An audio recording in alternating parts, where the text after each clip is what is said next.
All right. First question is for Joe Lee. Congratulations, Jake. You've now beaten two YouTubers, a professional athlete in Nate Robinson, now a professional MMA fighter in Ben Askren. Is the next logical step for you to fight a professional boxer? I don't know, man. I'm going to do whatever I want, honestly. I feel like I'm living in a dream right now. And honestly, I don't think I'm going to be doing good at these interviews right now because I've had so much on my mind in the past 10 days and I've had to hold it together.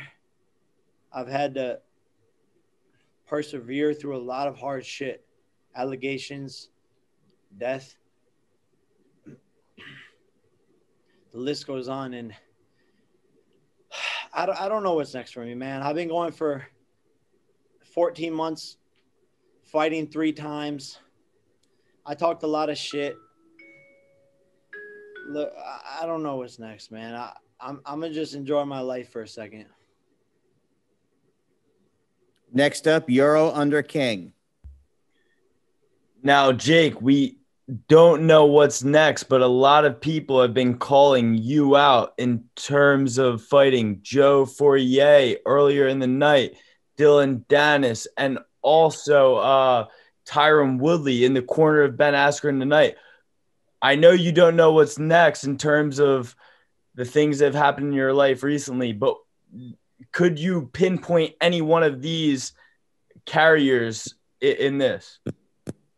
I honestly don't even know who those people are. And please don't ask me any dumb questions.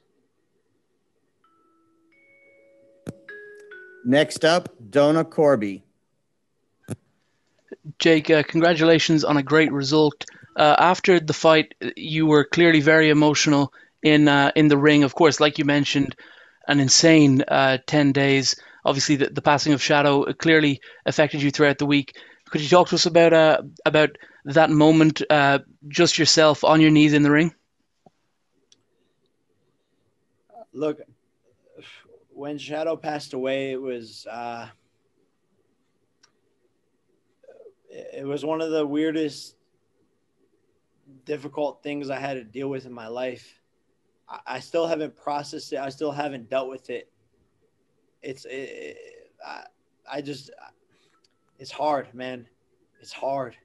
And I had to hold it together as a warrior for my team and focus on the mission ahead. And Shadow told me the whole entire time, he said, you're going to get him in the first round. I've had visions. I've had dreams.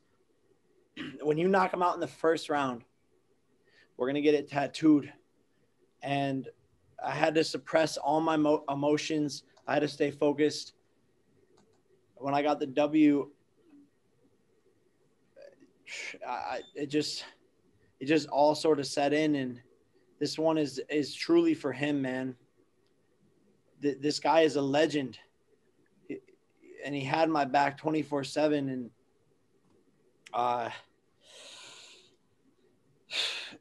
I wish he was here to experience this moment with me, man. And that's sort of why it's just surreal. I feel like my life is a movie. I can't believe it. I feel like I'm dreaming right now. And I know he's watching down right now. And he's like, I got your fucking back for the rest of your life, brother. And I don't know what to say. Like, it's been hard for all of us, for real. But he's here with us.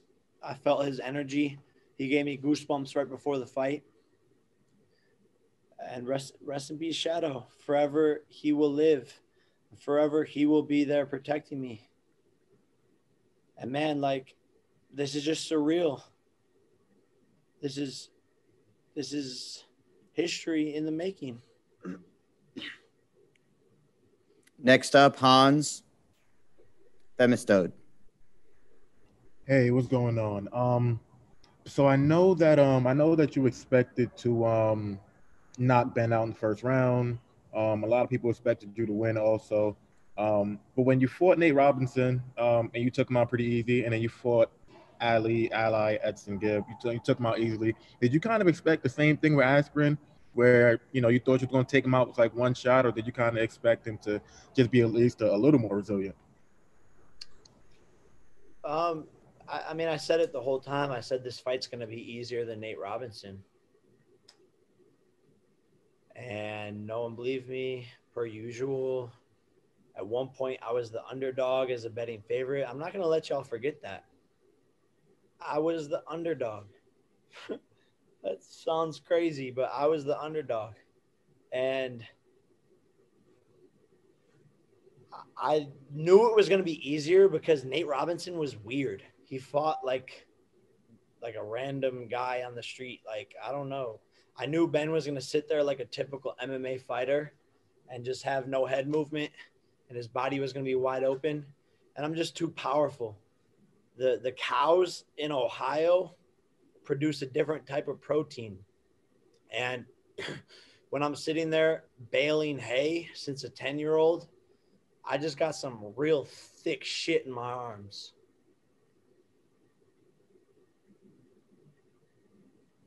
Next up, Michael Woods. Hey, that was a hell of a right hand you threw. Did you know, Jake, when you threw it, that it was going to have that level of impact? And did you set him up? Do you remember what happened in that final sequence? I set him up for sure.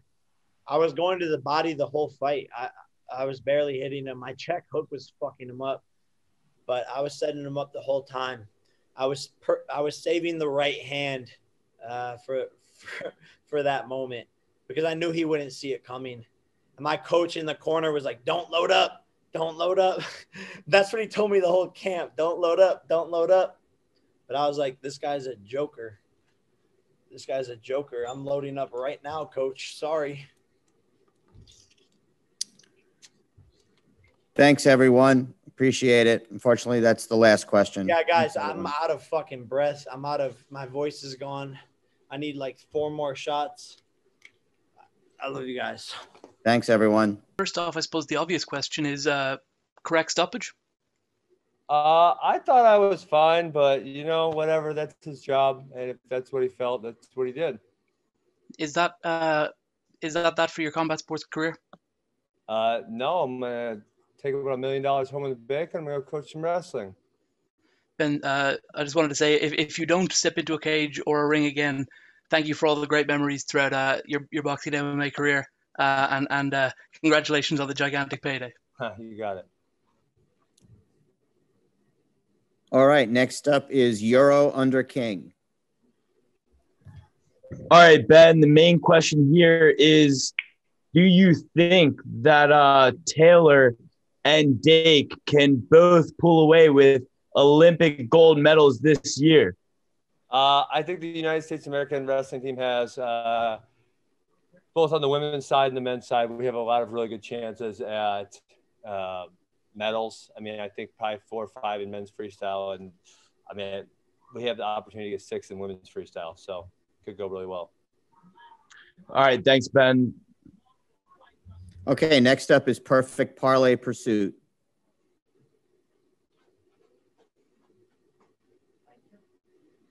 I can't. He's not in volume. All right, next up is Joe Lee. No, I'm here. Sorry.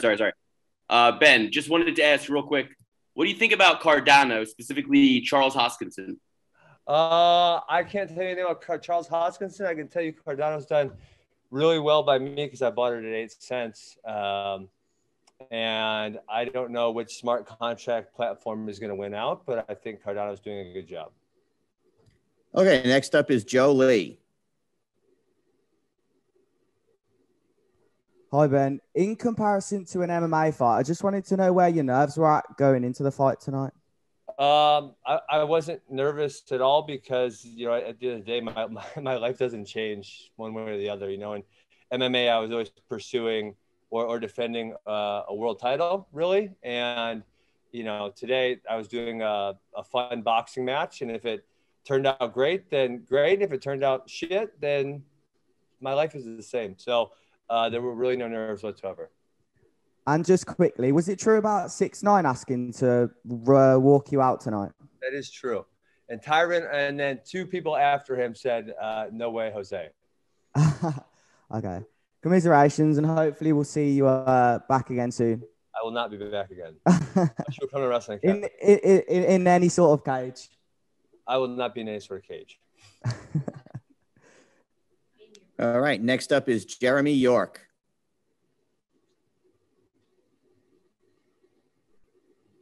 Well, obviously, Ben, probably didn't quite go the way you wanted it to, obviously. But like you said, this wasn't going to impact the legacy of Ben Askren. You've done so many great things up until this point, so many more great things to come up. Well, the obvious question, what is next? Is it coaching? Is it, you just said maybe not in a fight capacity. Is it coaching now? Yeah, I'm just going to continue with my life as it was, podcasting and coaching. And that's kind of what I told you guys all I was going to do. I mean, it is unfortunate. I really did think I could do better. It's, yeah, that was not fun. Well, either way, thanks for coming out. Hopefully you enjoyed our city, and we look forward to seeing you down the road and good everything going forward. Cool. Okay, next up is Boxing Social. Ames here for Boxing Social in association with Betfred. Ben, unfortunately, with the loss and the way it went down, there'll be a level of ridicule that comes with it undeservedly. Were you prepared for that coming in, and what's coming essentially? Probably deserve it. Why do you feel that way? I got knocked out by Jake Paul. It's fucking embarrassing.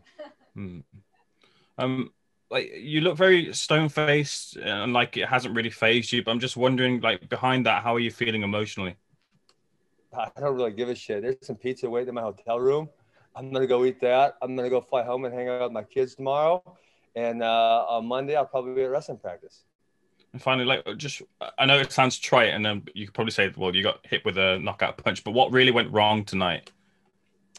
You know what? I heard my coach, Mike, he was saying I was definitely overreacting to his feints, and that was probably, that was being the end. I probably shouldn't have reacted that hard to the feints. And, if that ref would have let me grapple a little longer, maybe that would have helped out a little bit, but hey, there's no excuses, right? I got in a fucking boxing match, and it didn't go so well.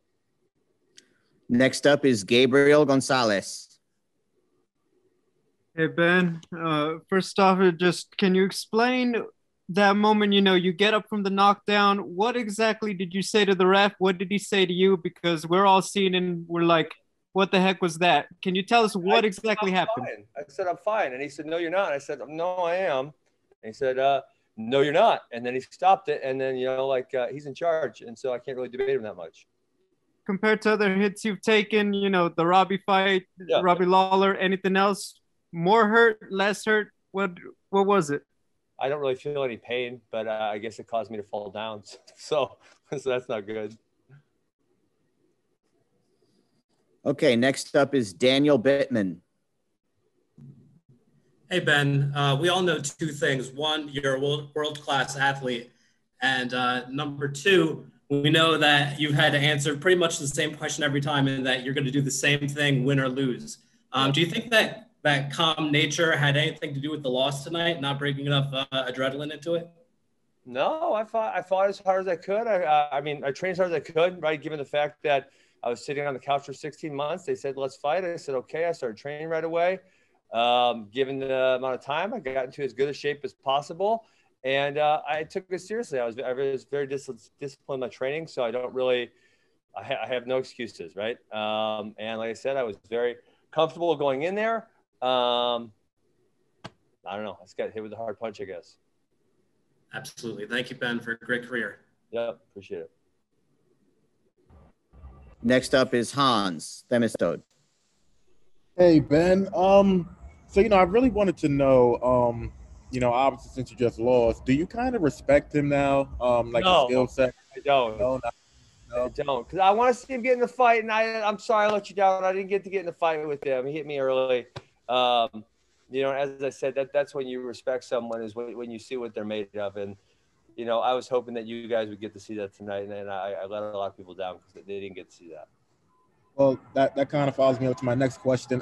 Do you feel like you let the MMA community down? Because, it was a boxing ring, and I guess technically you did say that he's not. I didn't let the MMA community down. I let the world down. People fucking hate Jake Paul, and they wanted to see me make him miserable, and I didn't do that. So I didn't let the MMA community, I let the world down.